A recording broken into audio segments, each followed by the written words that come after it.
Hi everyone, welcome back to At America TV. We welcome all of our audience and members joining us online. We hope that you are doing well and staying safe. For those of you who never know what At America is, At America is the U.S. Embassy American Center here in Jakarta, and our mission is to provide a space for young Indonesians to learn more about the United States. We have temporarily moved to a sole digital platform, but don't worry, you can still enjoy us from the comfort of your own home. And for those of you guys who are joining right now with us via Ad America website, Twitter, Facebook, and Periscope, and Instagram Live, you can simply leave your questions and say hi to us at the comment box for each platform. And in this episode, we will discuss about a matter of fact. Soon, we'll be joining to live discussion with journalists and social media representations from Indonesia to learn what's being done and what you can do to filter out what's fake. And before we begin, let's break the ice with a little game. So the question for today event is true or false? NPR created a comic strip to explain how to spot misinformation during the pandemic. I repeat one more time. True or false? NPR created a comic strip to explain how to spot misinformation during the pandemic.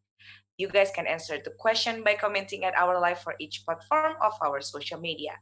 And stay tuned until the end of the program. We will give live shout out at the end of the event to you guys with the correct answer. Other than that, don't forget to take a selfie and tag at America Instagram account during the event. So without further ado, let me pass it to our moderator for today, Mbak Ratna Arianti. She's from International Federation of Journalists EFJ Asia Pacific. Halo Mbak Ratna. Halo Vivi. Halo, apa kabar Mbak Ratna? Baik, terima kasih. Thank you. I'm good. Silakan. Okay, thank you Vivi for that generous introduction. I really appreciate it and thank you for having me. Hello everyone. Good afternoon. I hope everyone is doing well and staying healthy and staying at home. Again, welcome to this online discussion, Matter of Fact, at America takes great pride in hosting events of various online discussions or webinars, and this is for sure is one of them. One quick note about the program, we will spend about 20 minutes for the two speakers that I will introduce to all of you after this to deliver their presentation and thoughts, and then we will open up for some questions and comments from the audience. You can send your questions via at America social media accounts in Facebook, in Twitter, and also YouTube. I want to remind you that the streaming and recording will be available on at America website, Facebook, YouTube, and Periscope. Will also be on Instagram Live. So please feel free to share with your networks.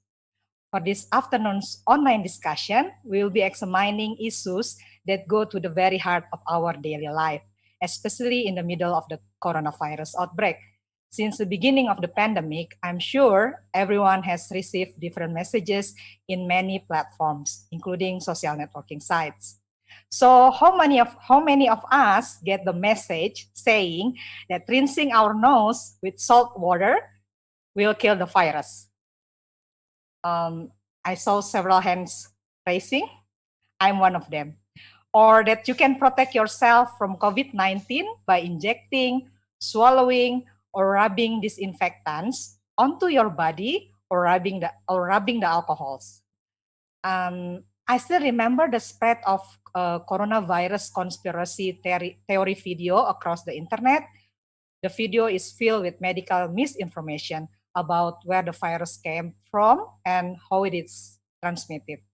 Such claims, unfortunately, are not supported by reliable medical and scientific advice. To discuss in this topic, we do have all-female panel here. And how honored I am to be here with these experts. By coincidence, all speakers are my longtime friends. So for me, it feels like a good reunion arranged by At America. So let me introduce you to the first speaker. Joining with us from Singapore, Alice Budisatrio. Hi, Alice. Hello, Ratna. Hello, everyone. Hi. So Alice leads Facebook's misinformation policy, works in misinformation policy work in Asia Pacific, In her capacity, she develops Facebook policy on misinformation. Prior to this role, she led Facebook's new partnerships in Indonesia and Malaysia and was responsible for supporting the distribution of reliable and informative content on the platform. She also helped launch Facebook fact-checking partnership in Southeast Asia. Prior to joining Facebook in 2017, she was a journalist for BBC News. That's why I met her, and has covering breaking news in the region. Alice will guiding us on Facebook approach to make sure people have accurate information. I now have the pleasure of turning the microphone over to Alice. Over to you, Alice. Okay, thanks again, Ratna. And thank you everyone for joining us today. We're really happy to be here and to share all this information that we can about how we can manage through this pandemic while getting the right information about the disease. So I'm honored to share this with my friends, Ratna and Ika. And also I want to thank AdAmerica for this opportunity to share the work that we've been doing in response to this global pandemic.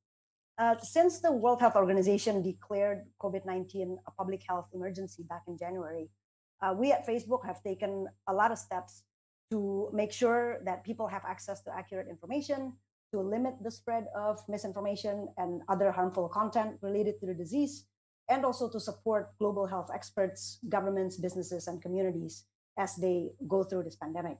But today, I'll just focus on our work related to the content that people see on our platforms. So if we go to the next slide, first I'll start with how we've been making sure that people have access to, next slide. How we make sure that people have access to accurate information. Next, you will see some screenshots of the information that we have on the Facebook apps. Next slide, please. Okay. Oh, sorry, previous slide. Okay. So first we have the Facebook COVID-19 Information Center. And this is what we launched in cooperation with the WHO and a lot of health organizations. And this is where people can find the latest news and information and resources and tips to stay healthy and support their family and community in terms of the disease. And it has real-time updates from national health authorities. So here in Singapore, the government releases the daily numbers of people who have tested positive and people who have recovered. So there's a lot of information that people can find, reliable information from this COVID-19 Information Center. And then with a number of governments around the world, including in Indonesia, here in Singapore, and a lot of other countries in the Asia Pacific as well, we have WhatsApp and Messenger chatbots and channels so that governments can provide citizens with daily updates of information related to the pandemic in the country. So here in Singapore, if you subscribe to the government WhatsApp channel, you can get daily updates, how the government is thinking about easing restrictions, for example, and what are the restrictions that are still in place in terms of social distancing and others. And then quick promotion and search resources. Since the beginning of this outbreak, if people search for coronavirus on Facebook and Instagram, first and foremost, they will see a link to the WHO or their national Ministry of Health website. And this way, the WHO, I must share, has a page called Mythbusters, for example. So if people are searching about, whether warm water can cure COVID, then they can see that this information has been debunked by the WHO on their website. And then lastly, we've also done a lot of training sessions with local governments and emergency health organizations, so they know the best way to spread information to get the best distribution from their content on our platforms on Facebook and Instagram. So next slide. So through all this work, we have directed more than 2 billion people to resources from these credible health authorities, and more than 350 million people have clicked through to learn more information. Next. And then I want to just mention on Instagram, we also have this stay home sticker, because Instagram is about, fun and entertaining things, right? So if people post this stay home stickers, the hope is we can socialize the need to, socially distance, to stay home, to help people entertain each other. And also there's a thank you hour. So every day at 7 p.m. local time, you can see all the stories that your friends or people that you follow post that uses the thank you hour stickers on the stories tray on top of your Instagram app. Next is how we've been limiting misinformation and harmful content on the platform. So first, I just want to talk about the terminology to make sure terminology is right. Pardon the, I think the color there was a bit, there's a mistake. But on the top there, you can see actually the term fake news, which is, I think, the term that we've all heard before. It's a term that means different things to different people. Some people, use it when they refer to content they don't like or they disagree with, and others about content that simply contains inaccurate information. Which is why at Facebook we use the term misinformation, which is the kind of false information that people share when they may not know the truth, when they genuinely thought that information is true and they're trying to help other people. And that intent is actually the difference between misinformation and disinformation, right? So disinformation is something, false information that people share with the intention of misleading other people. So because of this issue with misinformation, right? When a lot of people share it without knowing, when we decide how we at Facebook we're going to deal with the spread of misinformation, we do take into account the need for people to find out about the accurate version of false news that they see. And at the same time, we make sure that the most harmful misinformation doesn't spread on the platform, or we stop the harmful misinformation from going viral. So in the next slide, you can see our strategy. Okay, the strategy that we have to tackle misinformation is, we call it a three-pronged strategy: remove, reduce, inform. So remove means that we remove content that violates the Facebook community standards. And the community standards, everyone can see it. It's public. It's on facebook.com/community standards. It covers a whole range of content that we don't want on the platform. Included in that is fake accounts.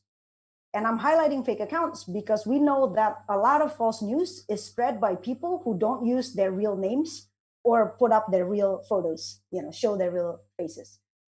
And so fake accounts contributes a lot of misinformation, and that's why we don't allow it on the platform. And we train our system, our AI automation, to identify fake accounts.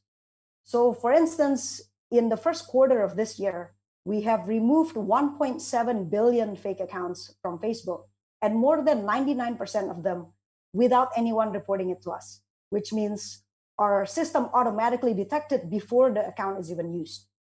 Okay, and that's how we make an impact in terms of limiting the spread of misinformation. And secondly, we also, under the community standards, do not allow misinformation that could lead to imminent physical harm. And I'll get back to that with more detail in a bit later. But for a lot of other misinformation, a lot of misleading information, low quality information that don't quite risk physical harm, what we do is we reduce the distribution. That's the second strategy you see on your screen, which means we downrank it from the newsfeed, which means a lot fewer people will see it on Facebook and Instagram. And then the third thing we do is we inform. We give additional information on every piece of content so people can be better informed, could make better decisions about whether to trust, read, or view the content. So in the next slide, I'll go into a bit deeper in terms of what kind of misinformation that could lead to physical harm that is related to, relevant to COVID-19. So as I said, this is our existing policy. But since the beginning of this outbreak back in January, we apply our existing policy to the kinds of harms from health misinformation, from COVID-19 misinformation, that the health authorities have told us could be really harmful to people. In other words, they could make people more likely to get sick, or infect others, or not seek the right treatment. And so, based on the consultation with these health authorities, we came up with a number of categories of content that we will remove under this policy. So first is false cure. So, garlic cures coronavirus, ginger cures coronavirus. We've been removing a lot of them, especially in this region. Actually, there's a lot of those kinds of claims. False prevention, the same thing. False treatment, to say that rinsing your mouth with warm water can treat coronavirus. We've been removing that as well. And also transmission, to say 5G transmits coronavirus. That's been removed as well. And the severity, false information about the severity of the outbreak is also among these categories. And then, as I mentioned before, for other kinds of misinformation, the conspiracy theories about how the virus started, how it was created as a bioweapons, that kind of stuff, what we do is we work with independent third-party fact checkers. In Indonesia, we have 6 of them, including Tempo. So Ika, who will be speaking after, is from Tempo, and 5 other fact checkers we have in Indonesia. We have AFP Asia Pacific, works with us in Singapore, Malaysia, Thailand, the Philippines. We also have 2 local fact checkers in the Philippines. So we have fact checkers all over the world. So what we do with them is they fact check articles, and when they rate on a post as false, we downrank it on the newsfeed, so we don't show it to a lot of people. And then if someone sees it anyway, what they'll see is the picture that you see on the left. So we put a label on the content so people can see it contains false information. And if people click on CY, they will see the second picture, which has the debunking articles from the fact checker. And then if someone tries to share that post, they will see the third picture on your screen that has a label that says something like, there's additional reporting on this content. Are you sure you want to share it? And there are links to the fact checkers as well. And then if someone has shared a false news in the past, and that post has since been rated by a fact checker, we show a warning on the right.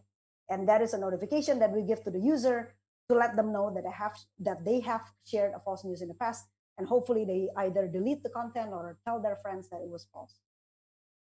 The next slide, you can see what we do on Instagram. So very similar. We put a label on the content that is false. So in other words, people can see the picture, and then if someone clicks on the CY, then they will see the debunking articles. Next is just the additional measures that we have been doing in this space. Because we know that fact checkers all over the world have been inundated by this COVID misinformation since the beginning of this outbreak, we have a $1 million grant program through the International Fact Checking Network to help them increase their capacity. And we also have another $1 million grant program for fact checkers to use WhatsApp. And so in some countries, like with Mafindo in Indonesia, with a number of fact checkers in Brazil, other countries in Latin America, the users can forward false news that they've seen in their WhatsApp groups with family and friends. And the fact checker can fact check that content and then distribute the content to people who want to know more information about that. So that's a way for fact checkers to know what sort of false news is spreading in the community. So globally today, we have 6 independent fact-checking partners. All of them are certified by the International Fact-Checking Network, and we cover 50 languages around the world. And lastly, I want to mention that we launched just a couple of weeks ago newsfeed messages, which means for people who have seen the kind of harmful misinformation that we have removed from the platform, they will see a link on the top of the newsfeed, and this link goes to the WHO, which, as I mentioned before, has the Mythbusters page. And so hopefully people who have seen information about garlic cures coronavirus, they can then see the debunking information on the WHO website. Next, so through our work with the fact checkers, in the month of April alone, we have labeled 50 million pieces of content with the false news warning labels. And that's based on 7,500 debunking articles by the fact checkers. And we know this works because 95% of the time, people who see these labels decided not to view or read the false news. So that's all I have. I will take questions, I think, after Ika, and I'll turn it over back to Ratna. Okay, Alice. Thank you for a very informative presentation. Wow, that's a huge 50 million messages related with the misinformation. And it's very effective since 95% people, they didn't go back to the message again. Oh, I will get back to you later with the questions. So thank you again, Alice. I need to remind everyone that watch this event, you can send your questions via @America social media accounts in Facebook, Twitter, and YouTube. You can mention you can mention to whom speaker that want to respond your questions. So now joining with us from Banyuwangi is Java, a lovely place that I would like to visit again once the pandemic ends. My longtime friends, I can say my best friend probably, in terms of fighting the misinformation, because this is the first person that I will reach every time I face or I found misinformation. So Ika Ningtyas, Miss Ika is a long-time media freedom defender. She has been working as a fact-checking journalist since 2018 at Tempo. Alice mentioned earlier that Tempo is one of the reputable media in Indonesia and very active in fighting misinformation. Ika is also served as a board member of the Alliance of Independent Journalists, the largest, the progressive unions for the journalists in Indonesia, and also a hoax busting and digital safety trainer certified by the Google News Initiative. Ika will share her expertise on how to avoid, for us, being fooled by this information, and also how to equip ourselves so that we will be able to check and verify information. Okay, it's very important, since in order to be able to protect ourselves, we need a better equipment. So, Ika, floor is yours. Yeah. Thank you, Ratna. Hi, Alice, and everyone. I'm Ika Ningtyas, a fact-checking journalist from Tempo, Indonesia. Since 2 years ago, Tempo has a special channel for checking. Please, presentation. Yeah. I saw about, next. Yeah, next page. Nah, this is fact-checking channel from Tempo. The name is Cek Fakta Tempo. We are verified by the International Fact-Checking Network and Facebook third party to verify every information that spread in all social media. You can get all the debunked article by Cek Fakta Tempo account on Instagram, Facebook, and Twitter. And today I will share about what the kind of infodemic, what a fact checker do, and how to verify the information on social media. Okay, next.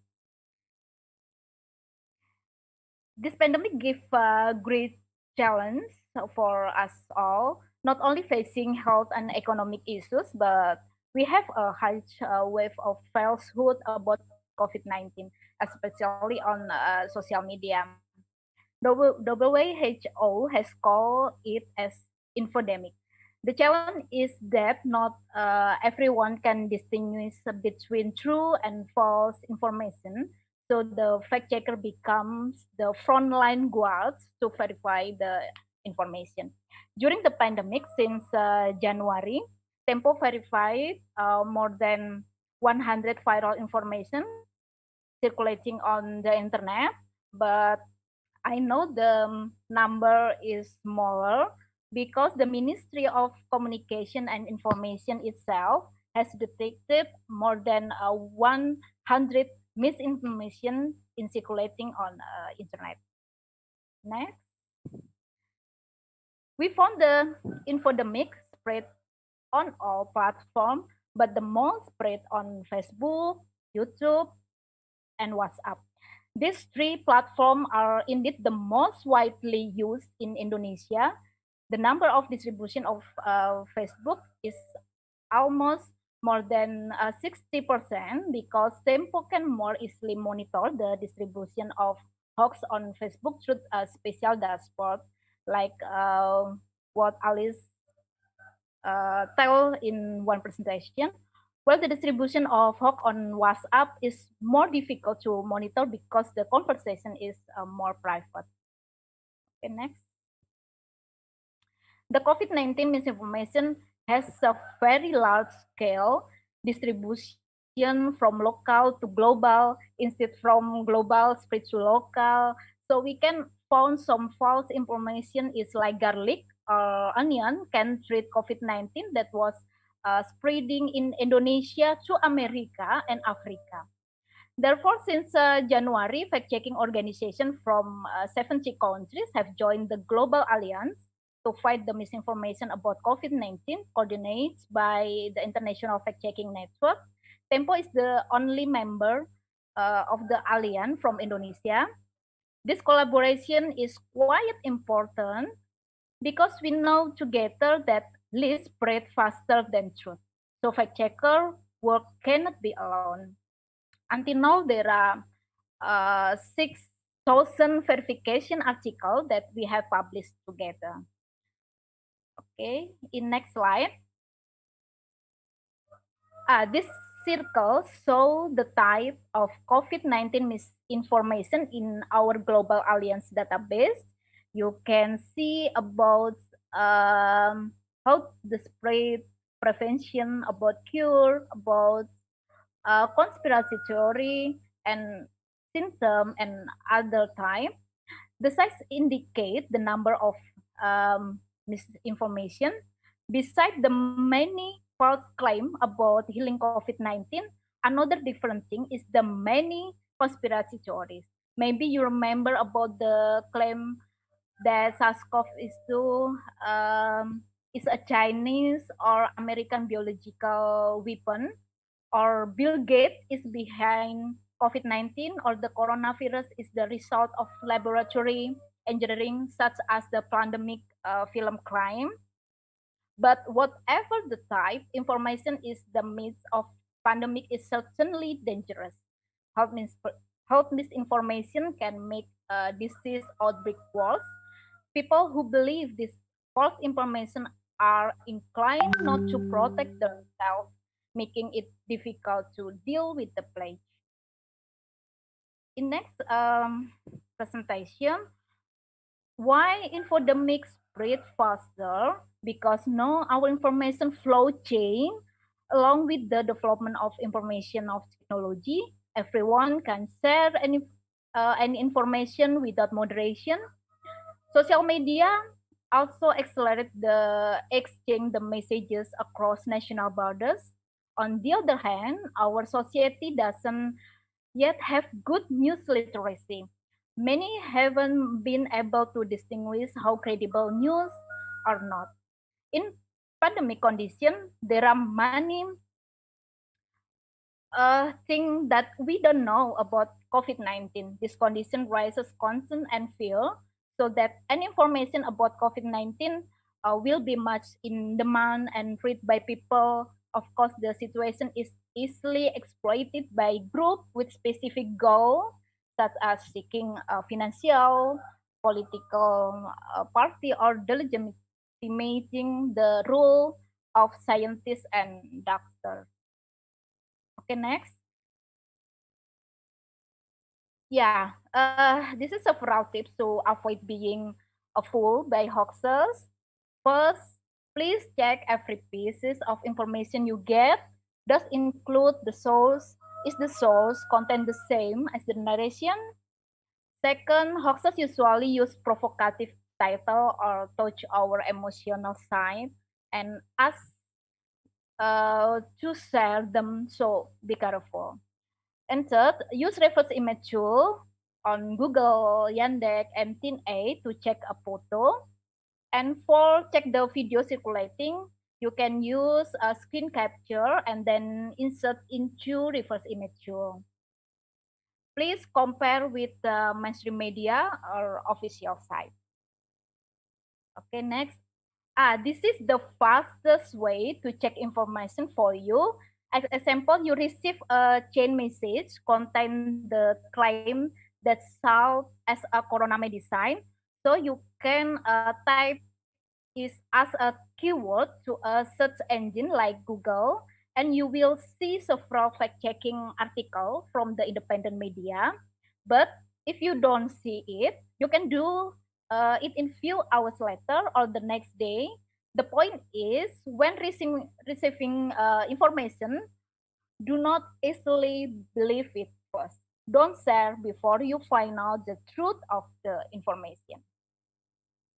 Next, there are several reverse image tools you can use to check photo and image. Google, Yandex, and Tinye. The step first is save the photo, then insert it into this tool.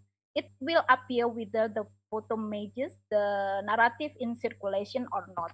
Or you can install the reverse image device extension in Chrome.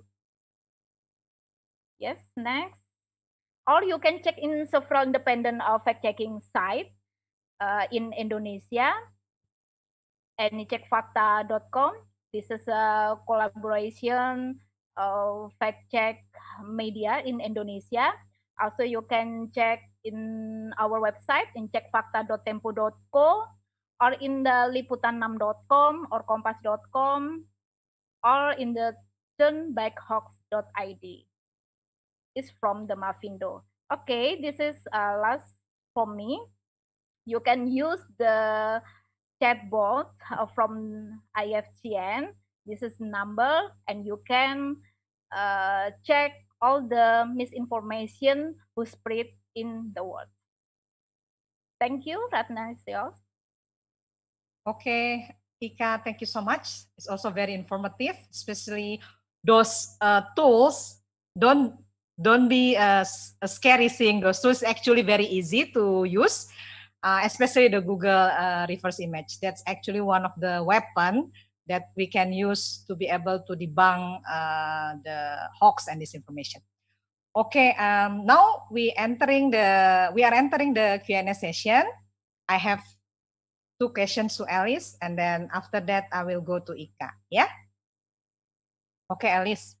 So I know that the artificial intelligence is doing a very advanced job. Yeah, they are very smart to be able to detect. I mean, like, oh my God, like scraping all the account on the Facebook. But on the personal level, yeah, when one Facebook user. You mentioned earlier that AI doing it without the report from the Facebook users, right? Or social networking sites users.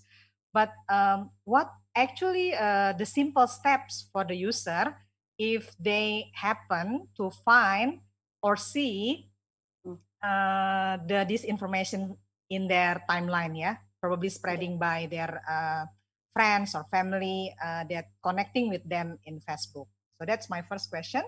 And the second one is, do you see the different trend across the countries in the region? I mean, like whether the misinformation spreading in Indonesia or in Singapore or in Malaysia, especially in Asia Pacific, is very much different, or do you see a common trend regarding the misinformation spreading in those areas?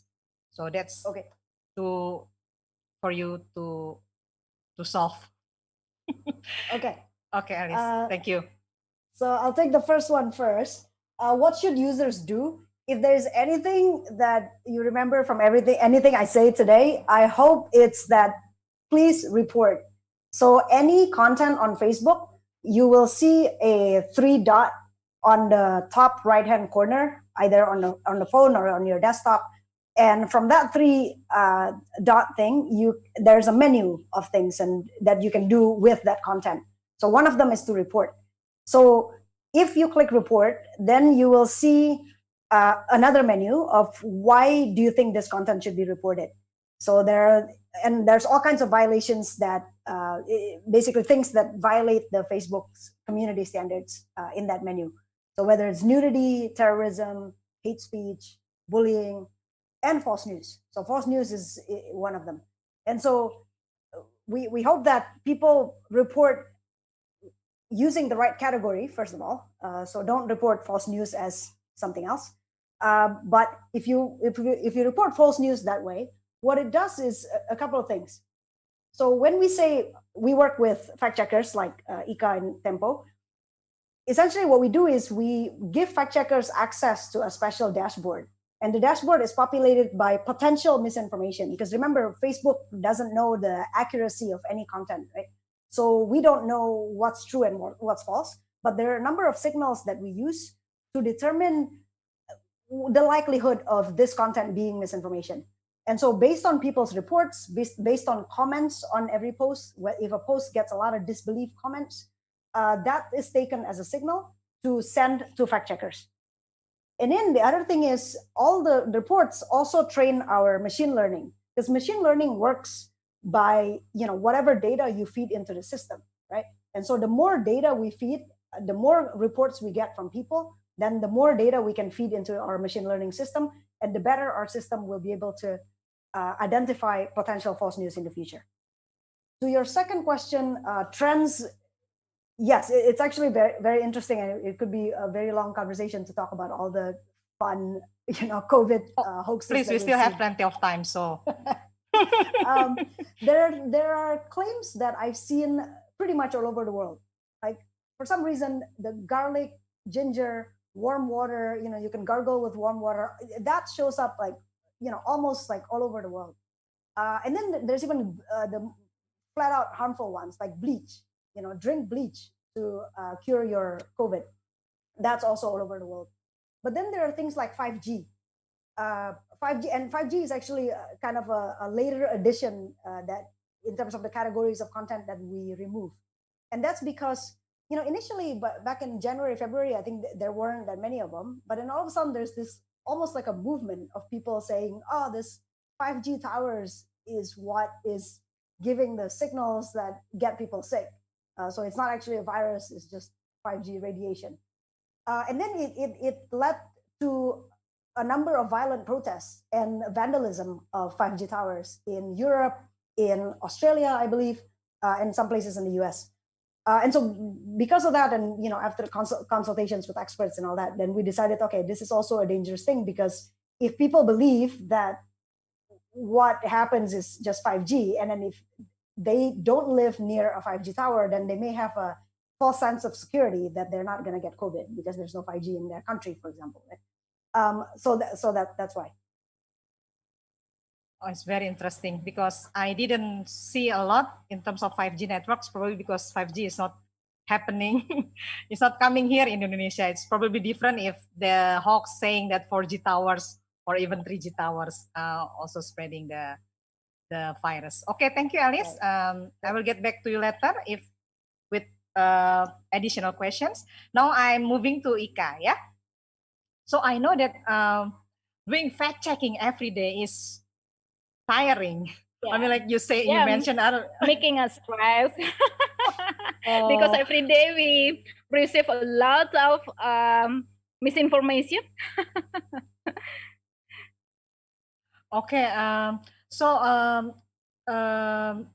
To be able to help you, I'm asking Alice before that on the personal level, what can people do when they see or find the hoax in Facebook account for you? I think the challenge is also the misinformation spreading in WhatsApp, because it's very hard, especially in the private group where fact checkers cannot have an access to all the messages spreading among each other in the WhatsApp group. So on the personal level, you mentioned so many things on the tips, but what can they do to help the fact checker within the newsroom to to also fighting the disinformation?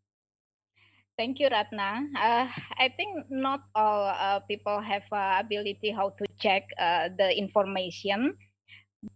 If we know about something the truth, we need must be active to tell to someone who spread misinformation on social media.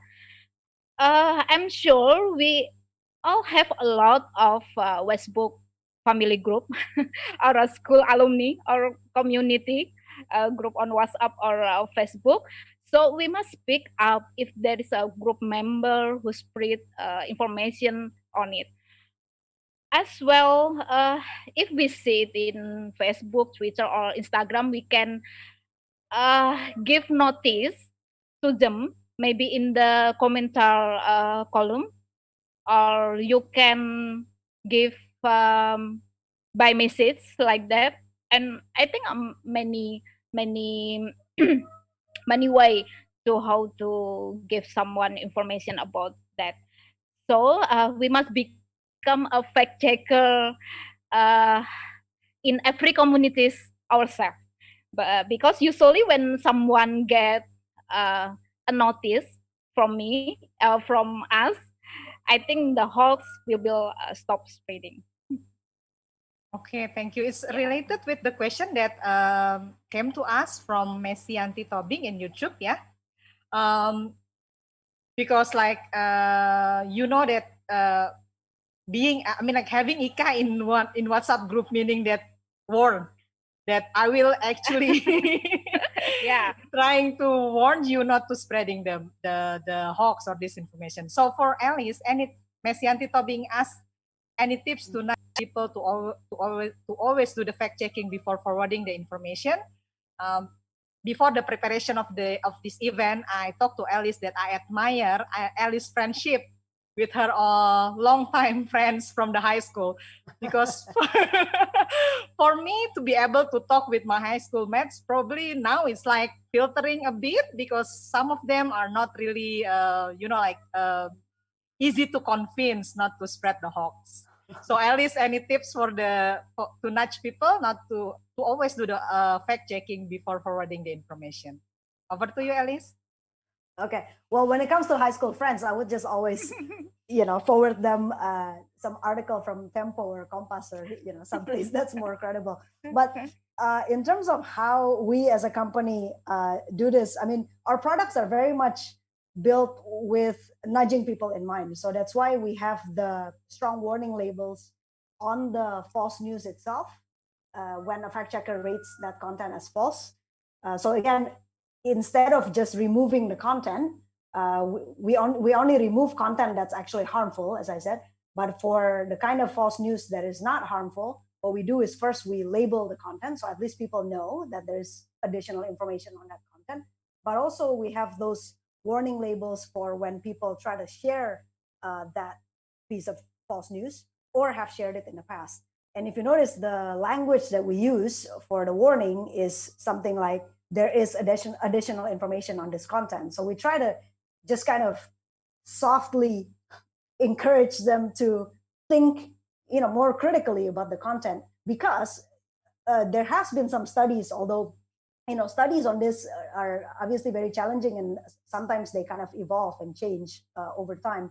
But there are some people, some sort of school of thought who believes that if you're too strong in telling people, hey, you're wrong, this is what's right, sometimes people actually become more entrenched, like they actually believe more in the wrong things that they believe.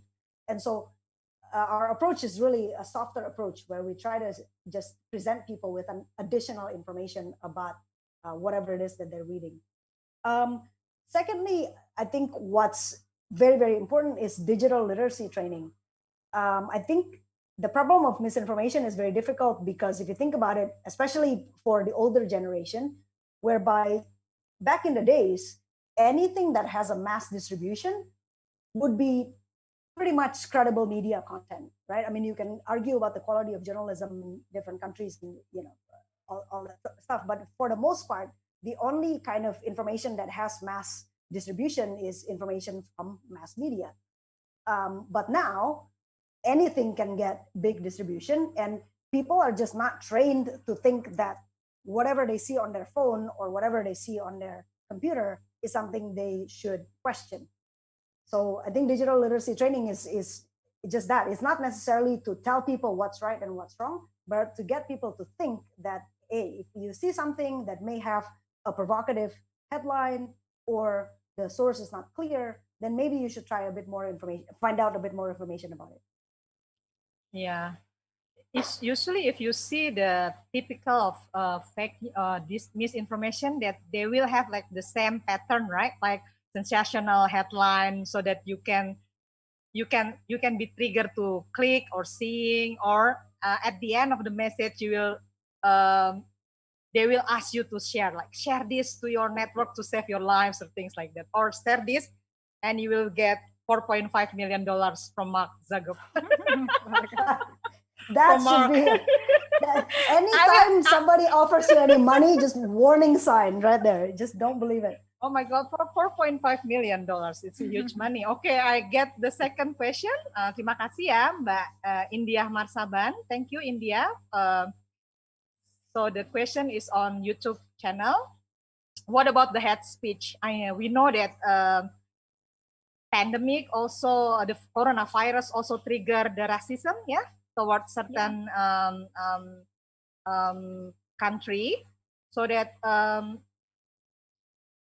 how do you, I think probably from Alice first, do also Facebook address the hate speech, especially during this pandemic? And Ika, if you would like to add, you can add after Alice's explanation. Yeah, okay, Alice.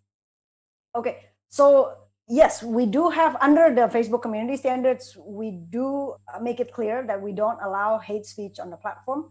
And how we define hate speech is an attack on people based on their protected characteristics. And protected characteristics, of course, are things like race, age, sexual orientation, gender, things that people can't change, basically, right?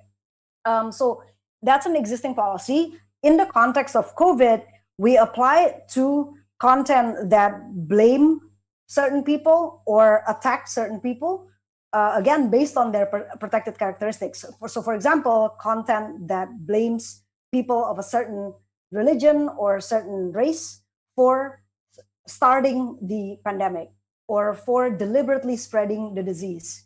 So things like that, we've been removing from the platform because we have seen quite an uptick of that kind of content spreading on the platform, both because of sometimes because of lingering, already existing tension within communities in that particular country, or because sometimes people may have started these things deliberately. Yeah, I think I'll stop right there first. Maybe Ika has something to add. Okay, Ika, Yeah. the hate speech.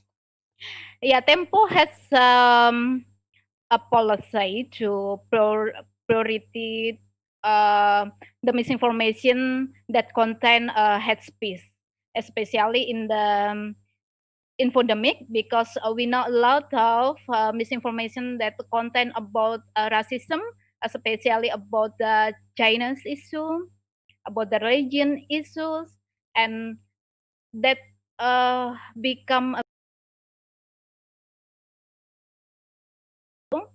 I think we must give priority for fact checker and journalists in of the world to can debunk the misinformation about the content of hate speech.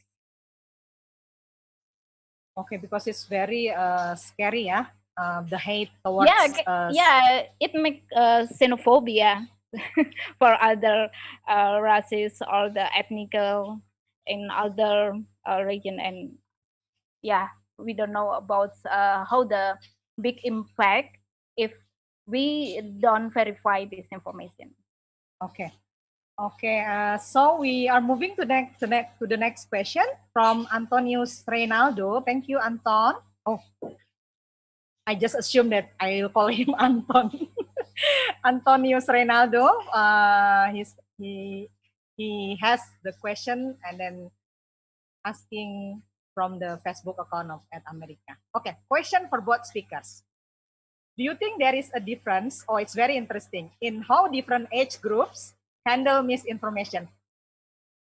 So who want to go first, Alice or Rika? Alice? Actually, I don't really have data to share in terms of how people of different age share or interact with misinformation on Facebook. Our policy obviously is global; it applies to everyone. For us, I think we just focus on on all these like policies and features to make sure that we can identify misinformation as best as we can, and then fact check them and make sure that the work of our fact checkers really apply to as many content as possible. And also we have digital literacy training on different age levels actually. So older population and also high school, all the way to high school students. I think Ika might know a bit more about how people of Yeah, different age groups handle misinformation, Ika. Yeah, I don't have the data about this, but we hope the new generation, a young generation, can fact checker, volunteer so like that for their community, because they have especially generation who have digital literacy is better than all the older generation, like their mother, or all the older generation, I think. So I think the important is how to give their training in every time. Aji and MC have give intensive training in 2 years ago and 2019, because the training is very important to face the Indonesia election year. Yeah, but we have homework how to continue the training for the handle the misinformation in pandemic era. I know that Ika is very careful not to say boomer. I mean, like, I'm not against the our generation, yeah. Because now, like, look at us, we are here fighting the disinformation. So actually, older generation is also doing their work, yeah. But on the all new generation. but probably on the younger usually are very familiar because they are digital native, right? So it's probably easier for them to use those various tools to be able to check the disinformation. Okay, cool. Now we move to Alice. The question is from Ayu Pita Tiara. Ayu, and she's asking through YouTube channel. Hi Alice, how to fact check on other digital platform such as WhatsApp, especially when we receive forwarded messages. I know now that we can see that the icon, indicators, the indicators. Yeah. Please, Alice. So WhatsApp is quite challenging because, as you know, WhatsApp uses the technology called end-to-end encryption, which means anything that people send on WhatsApp, nobody can see it. I mean, we at Facebook, cannot see it. It's completely protected. And so we do have features like what Ratna mentioned, that to essentially give people more information about the content that they see, so that they know whether it is something that is written by their friend who sent it, or whether it's something that might have gone around from who knows, who the original creator of that content is. And so the forward message indicator, we launched basically 2 of them now. So you can see when a message has been forwarded, and also when a message has been frequently forwarded. So if you see 2 arrows, then that means that message has been forwarded many times. And in some cases, we limit the number of time that a message can be forwarded, especially in situations whereby misinformation spreads on WhatsApp is quite harmful. And also, again, we encourage people to report. So on WhatsApp, even though the content itself is encrypted, we also we have a number of measures and features in place to look at the actor itself. And so if an account has been reported many times, and not just based on reports, but we do our own investigation to see whether the person who uses this account or whether this account is being used for malicious intent, for spamming, for example, then we could take down that account.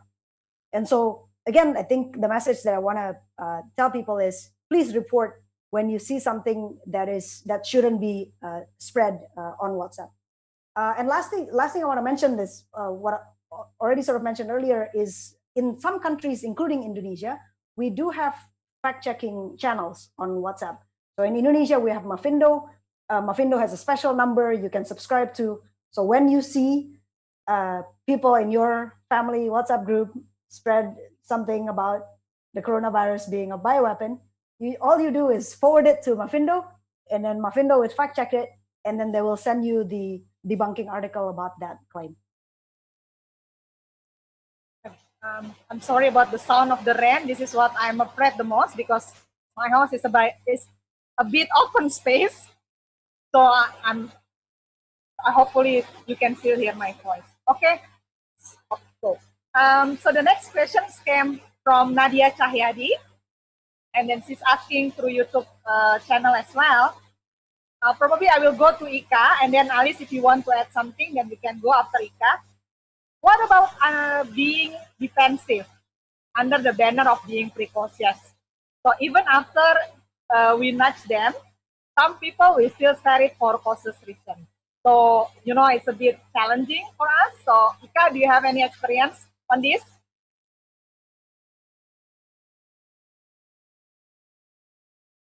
Ika, you are on mute.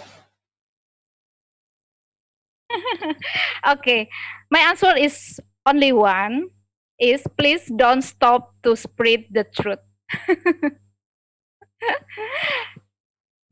But also bearing in mind that Alice talk about a very useful tips. If you are too strong, people will back off. Yeah, Alice, you want to highlight more? Thank you. So like I said, that's why our label for the warning label that we show people when they try to share a piece of misinformation is something like, there's additional information on this content.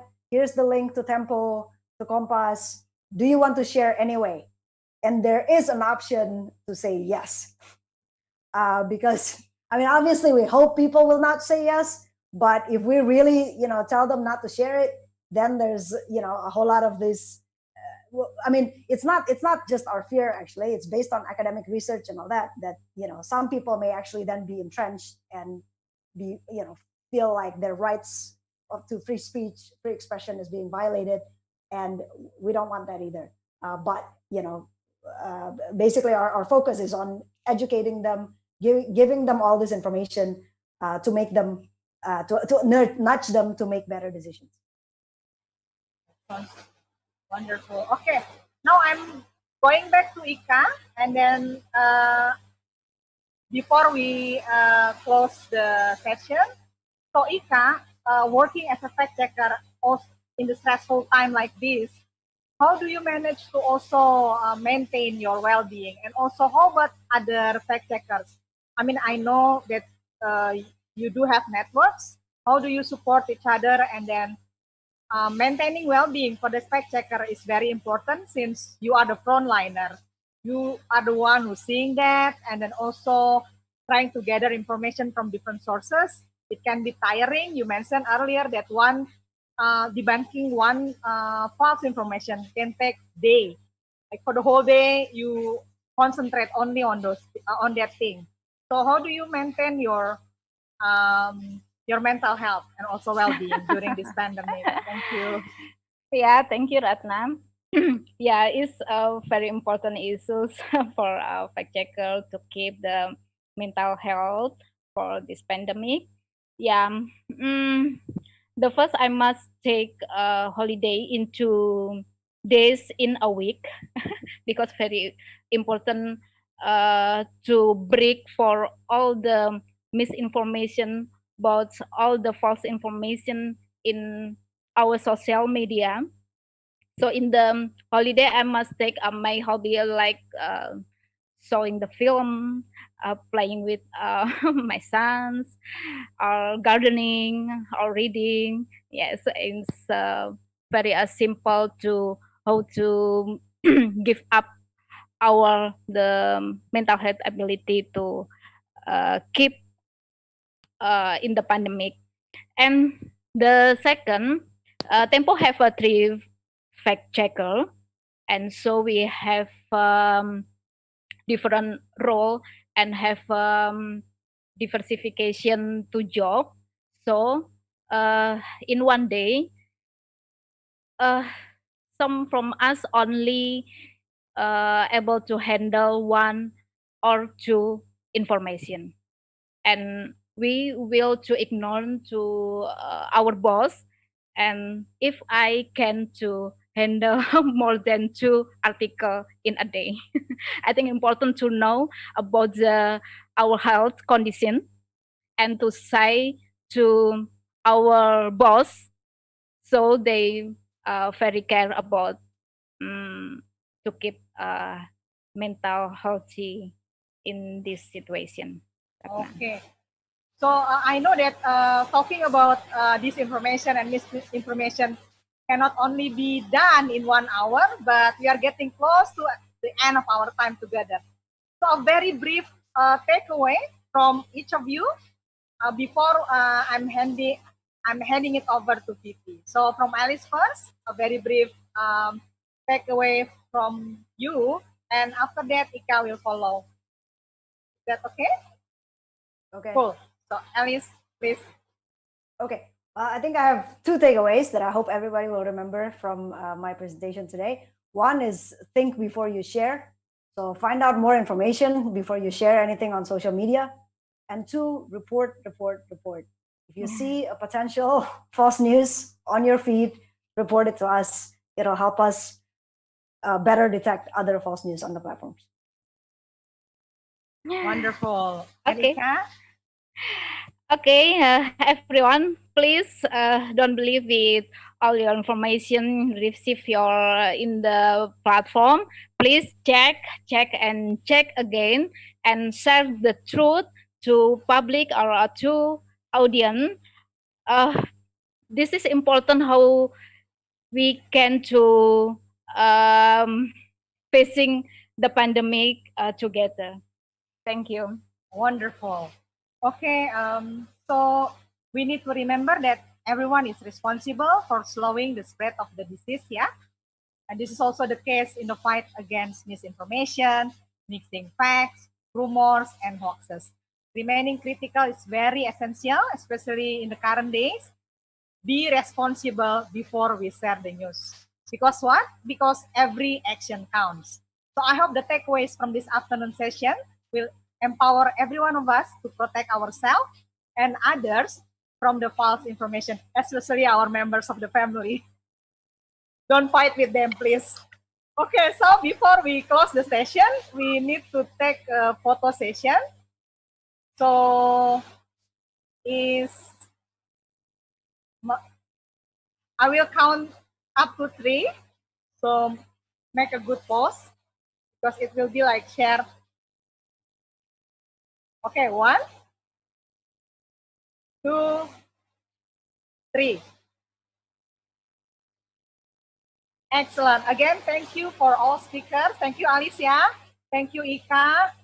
I wish everyone stay healthy. When the pandemic over, hopefully we will meet soon. Okay, have a great weekend, everyone. I'm handing over to Vivi. Thank you. Okay, thank you, Mbak Ratna. Also, thank you for all of our speakers for sharing the great session for today.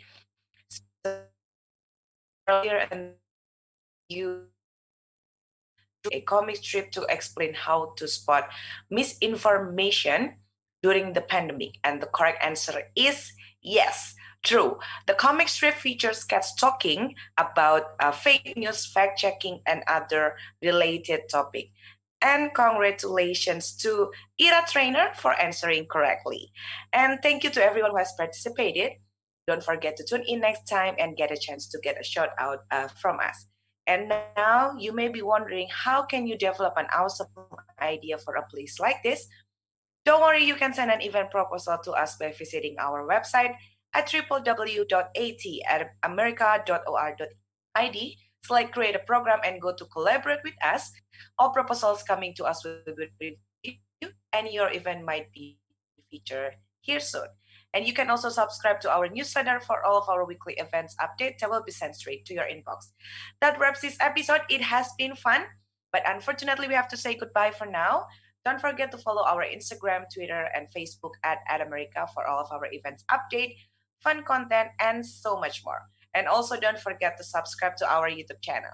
Thanks for joining and see you next time on @America TV. Bye!